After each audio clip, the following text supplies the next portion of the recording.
यदि कोई लाख लाख बार हरि हरि उच्चारण करे तो हरि के लाख नाम उच्चारण का जो लाभ है वो एक बार किसी भक्त के नाम का उच्चारण करने से प्राप्त हो जाता है। हरि को लाख बार पुकारने पर जो परम सुख परम लाभ प्राप्त होता है, प्रभु के दास को एक बार पुकारने से प्राप्त हो जाता है। भक्तन की नामावली जो करिए चित लाए, ताके भक्ति बढ़े घनी और हरि होए सहाय। जो भक्तों की नामावली का गान करेगा उसके भक्ति प्रतिदिन बढ़ती चली जाएगी और हरि निरंतर उसकी सहायता करेंगे। ये भक्त नामावली का प्रगट फल है। जो भक्तों की नामावली का गान करेगा तो हरि उसकी निरंतर सहायता करेंगे और उसकी भक्ति कोई ऐसी सामर्थ्य नहीं है किसी विनायक की कि भक्त की नामावली का गान करने वाले की भक्ति में बाधा पहुंचा दे। राधा वल्लभ भजत भज भली भली सब होए, जिते विनायक शुभ अशुभ विघ्न करे नहीं कोई। विघ्न करे नहीं कोई, डरे कलिकाल कष्ट भय, हरे सकल संताप हरस हरिनाम जपत जय।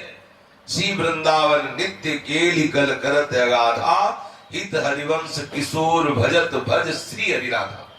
बोले राधा वल्लभ लाल के भजन करने वालों का जो भजन करता है, अर्थात किशोरी किशोर के भजन करने वालों का जो भजन करता है, तो त्रिभुवन में जितने अशुभ विनायक हैं, जो अनिष्टकारी हैं, जितने भी अनिष्टकारी शक्तियां या आसुरी शक्तियां या दैवी शक्तियां, किसी की सामर्थ्य नहीं है कि भक्त की नामावली करने वाले को राधा वल्लभ भजत भज, जो राधा वल्लभ लाल का भजन करने वाले उनका जो भजन करते हैं, किसी अशुभ विनायक की सामर्थ्य नहीं है को बाधा पहुंचा सके। और किसी शुभ विनायक की, अशुभ विनायक तो सब कोई जानते हैं क्लेशकारी होते हैं, लेकिन जो शुभ होते हैं जिन्हें सुखकारी समझते हैं वो भी हमें प्रभु से विमुख कर देते हैं।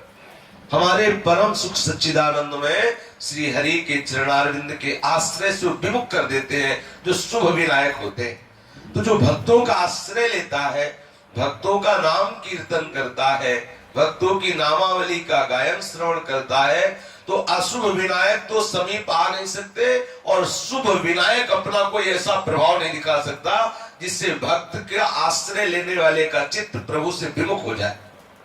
और सबसे बड़ी महिमा की बात की युग है कलयुग। कलयुग का कोई भी कुचक्र उस भक्त के ऊपर अपना प्रभाव नहीं डाल सकता जो भक्त नामावली का गान करता है। और महामहिमा की बात, उसे श्री वृंदावन का वास प्राप्त हो जाएगा जो इन भक्तों का नाम कीर्तन करेगा। और महामहिमा की बात, तीनों तापों का नाश हो जाएगा। त्रिविध ताप नाशय सकल सब सुख संपत्ति हो।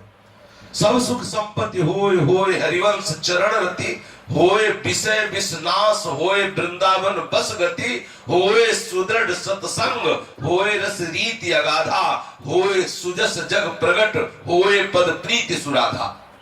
जो भक्तों की नामावली का गायन करेगा तीनों तापों का नाश हो जाएगा। जो भक्तों की नामावली का गायन करेगा आचार्य चरणों से बहुत प्यार करेंगे, आचार्य के चरणों में अपार रति हो जाएगी। जो भक्तों की नामावली का गायन करेगा उसे अखंड वृंदावन वास प्राप्त हो जाएगा। जो भक्तों की नामावली का गायन करेगा उसे प्रियालाल के चरणारविंद की सेवा का सुख प्राप्त हो जाएगा। जो भक्तों की नामावली का गायन करेगा उसे राधा चरणारविंद में अपार प्रीति हो जाएगी। जो भक्तों की नामावली का गायन करेगा उसे सुदृढ़ सत्संग की प्राप्ति हो जाएगी। व्यक्त और अव्यक्त महापुरुष आ करके उसे रहस्य की बातें बता जाया करेंगे।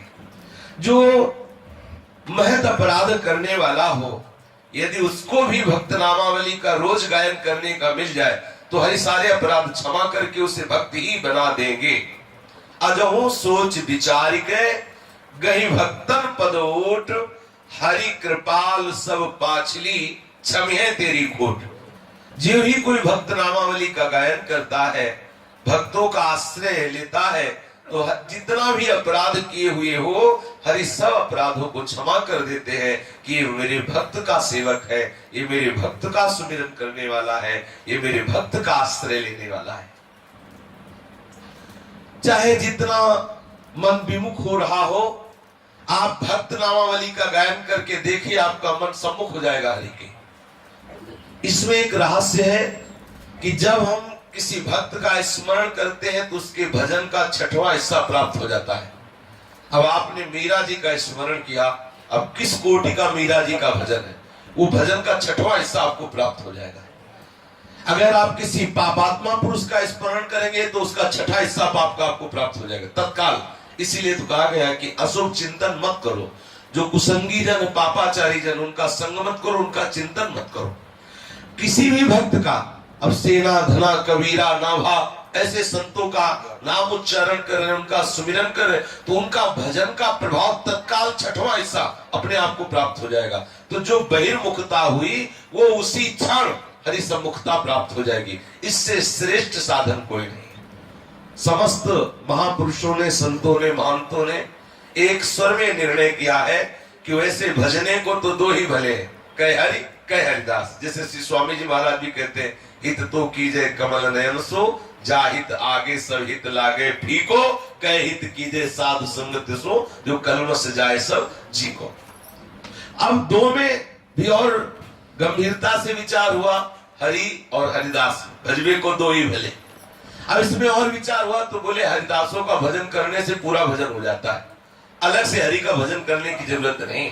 हरिदासों की यदि अर्चना वंदना सेवन हो गया, उनका नाम कीर्तन, उनके ही सामीप्यता का हमें अनुभव हो गया, तो हरि की उपासना अपने आप हो जाती है। जैसे गर्भवती माँ को रबड़ी और रसगुल्ला पवाओ तो गर्भस्थ शिशु को अलग से पवाने की जरूरत नहीं, अपने आप पालेगा, क्योंकि माँ के द्वारा उसका पोषण होता है। तो भक्त है वो गर्भस्थ सुंदरी, और भक्त है वो गर्भ धारण करने वाली सुंदरी, और हरि है गर्भस्थ शिशु। जो भक्तों की सेवा, भक्तों का चिंतन, भक्तों के नाम का गायन करता है, तो गर्भस्थ शिशु हरि अपने आप पुष्ट हो जाते हैं, अपने आप उनको आनंद का अनुभव होता है। बड़े भाव के द्वारा इस नामावली का अपने लोग गायन करते हैं, जिसकी अद्भुत महिमा है।